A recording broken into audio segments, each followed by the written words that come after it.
Hi, everyone. For today's Riverside chat, we have Innova Rockstar Summer. Welcome, Summer. How are you today? Fine, thanks. Nice and hot. Yeah. We're going to get started with putting you in the hot seat, actually, by doing the Bio Blast. Quick facts that describe who you are. Are you ready? I'm ready. My name is Summer Sun of Summer Sun Disc Golf. I grew up in West Lafayette, Indiana, and my dad and I had season tickets to Purdue University football games. And that was my first introduction to throwing any sort of disc. The adults would bring frisbees, and they taught me how to play. And then I probably didn't pick up a disc again until college.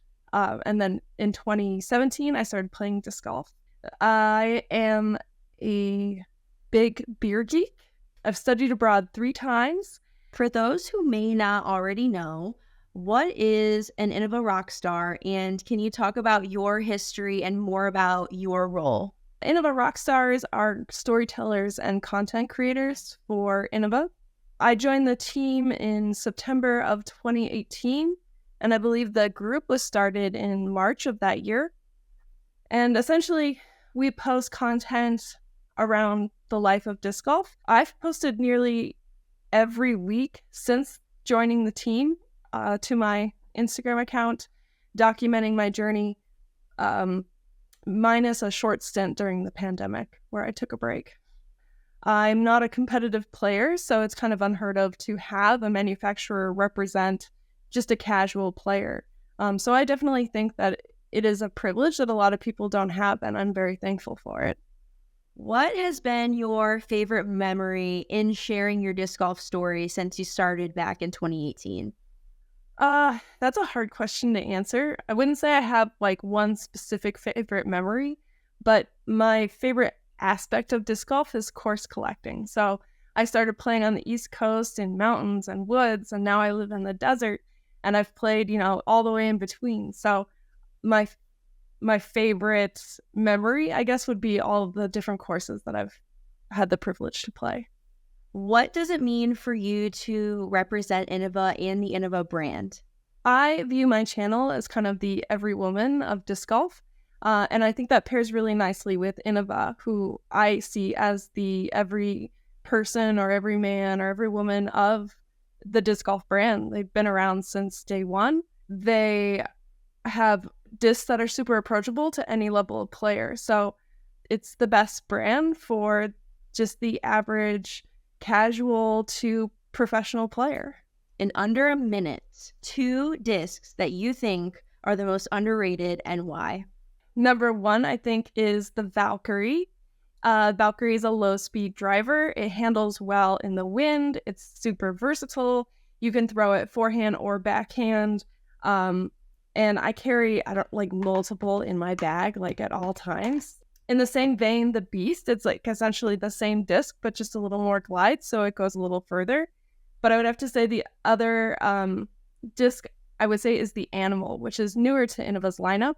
But this is a putt approach disc, and approach being the key word here because I always use it if I'm within range of the basket, but not necessarily in putting distance.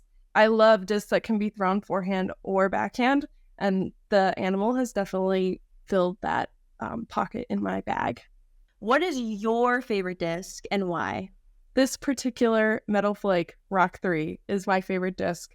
It's probably been in my bag the longest. I love how it beats in. It beats in really slowly because it is that metal flake.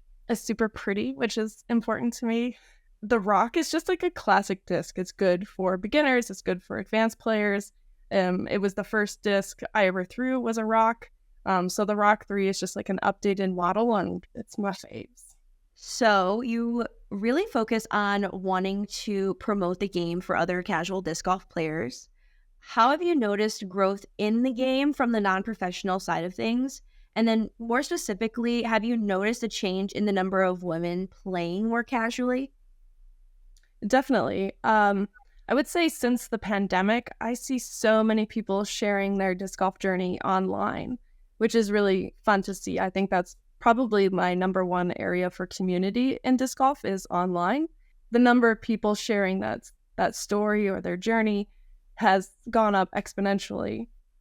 And every year I see more and more women out on the course. When I started playing, usually with men, I was the only woman, and I would see maybe one other woman with a group of men. But now when I go out on courses, I see groups of women together, which is awesome. Like, I love seeing that.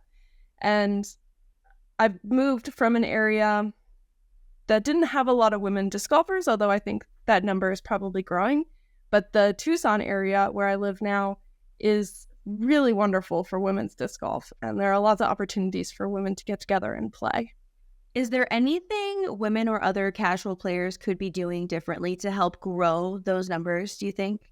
Absolutely. I think creating opportunities to play casually is the number one way to get other women on the course. There's a lot of pressure when you start playing disc golf or playing disc golf regularly to go to the competitive realm.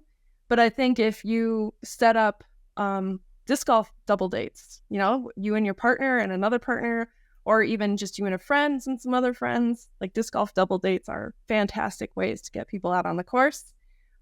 Regular meetups. I have a group of girlfriends. We get coffee in the morning and we meet out on the course, and then we go play 18 holes, and then we go do our day and slay, I think also starting clubs for women is a great way to get other women in the sport, because then you have like a community that you're building. And I would also say that not forcing people to play 18 holes is also really important. If you just play a few holes, you'll see change by the end of your round, but it's not like pushing it to excess, right? It's just like taking manageable bites out of a new opportunity.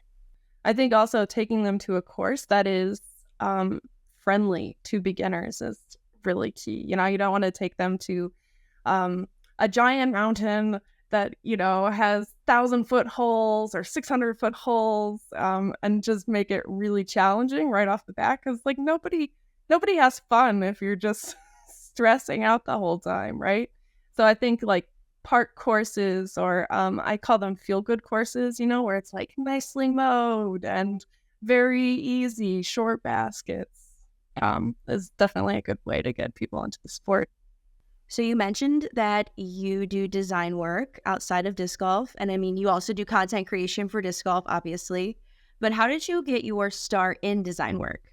In the 6th grade, I had this teacher who they created an assignment where we had to design a box of cereal and then create a jingle that went with it. And all my schooling from, grade school to college, that was my ultimate favorite assignment ever. And I think that kind of inspired me to study fine arts in college and eventually get my degree in graphic design and a minor in media studies. And that just developed into being a visual designer and content creation. So essentially, I've been working as a professional designer since 2009. Where do you draw your inspiration for your creations? I consume a lot of media, whether it's online or reading the news every morning. I take in the world. I like history. I think that every opportunity to observe the world is an opportunity to translate that into a story or a piece of art. My adventures and the world around me, that's where I get all of my creativity and inspiration. For your content creation and your disc golf social media, how do you kind of work that into your everyday life? And I'm sure it might have been different when you first started compared to now, but what does that look like for you? I've worked as a social media manager and content creator, graphic designer.